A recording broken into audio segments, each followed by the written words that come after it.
The War to End All Wars was over, but a new one was just beginning on the streets of America. One side was a rising tide of professional criminals who were made richer and bolder by Prohibition. At the other side, the FBI fought to enforce Prohibition.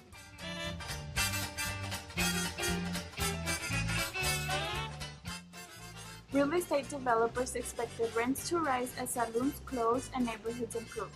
Theaters expected new crowds as Americans looked for new ways to entertain themselves without alcohol. Instead, there was a decline in entertainment industries across the board.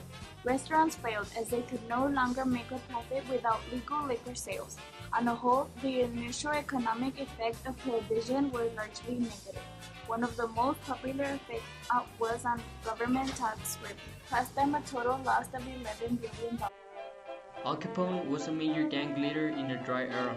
His business accumulated great amounts of dough and made him had various nicknames such as Scarface and Big Cheese. He had joined gangs at a very small age, and as he got more experience under the leadership of Torrio, which later makes Al Capone the leader of the gang and makes himself a public figure.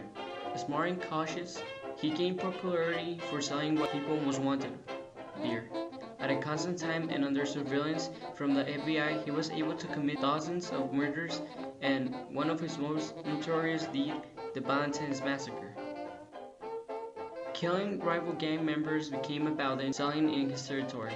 Chicago was in his hands until the FBI presented charges for tax evasion that led him into an 11-year sentence, which was cut short for good behavior. He was then moved to Alcatraz for obtaining special privileges at the U.S. Penitentiary in Atlanta. His health sharply declined by syphilis and eventually died. Major supporters of the gangsters range from different type of people, like pharmacists at drugstores distributing whiskey as medication. The gangsters would bribe police and well-known political officials to make the distribution process easier. Although the gangsters had their own breweries and distilleries, they would also import alcohol from Canadian and Mexican borders. The bootleggers that they would hire would distribute all the alcohol to the nightclubs and exclusive speakeasies. The growth of the illegal liquor trade prohibition made criminals of millions of Americans. Created a new federal medium for fighting crime. The FBI was outgunned and ill-prepared at this point in history to take on the surging national crime. The FBI was for sure no model of efficiency at this time. It was until Edgar Hoover became director in May 10, 1924. He had 650 employees, including 441 special agents who worked in the field offices in 9 cities. In 1928, Hoover established a formal training course for new agents. He wrote a letter to the Attorney General because he knew he could not fight crime without the public support. The real problem of law enforcement in trying to obtain the cooperation and sympathy of the public lied on the fact that they cannot hope to get such cooperation until they themselves merit the respect of the public. In 1924, he created the Identification Division called IDENT. By 1926, law enforcement agencies across the country began contributing fingerprint cards to the FBI. In 1929, the chiefs adopted a system to classify and report crimes and began to collect crime statistics. Another major development was the scientific crime lab.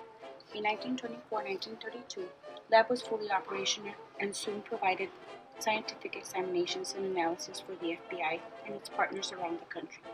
It was stationed in room 802 of Old Southern Railroad building in Washington, D.C. Despite of all the attempts made by the Bulls, implementation of laws to input morality in society was unsuccessful during the lawless years, although Al Capone was locked away for good in 1931. Bootleggers had their way because the dry era ended on December 5, 1933. The solutions ended up worse than the problems they set out to solve, and remember that the Constitution is no place for experiments, noble or otherwise.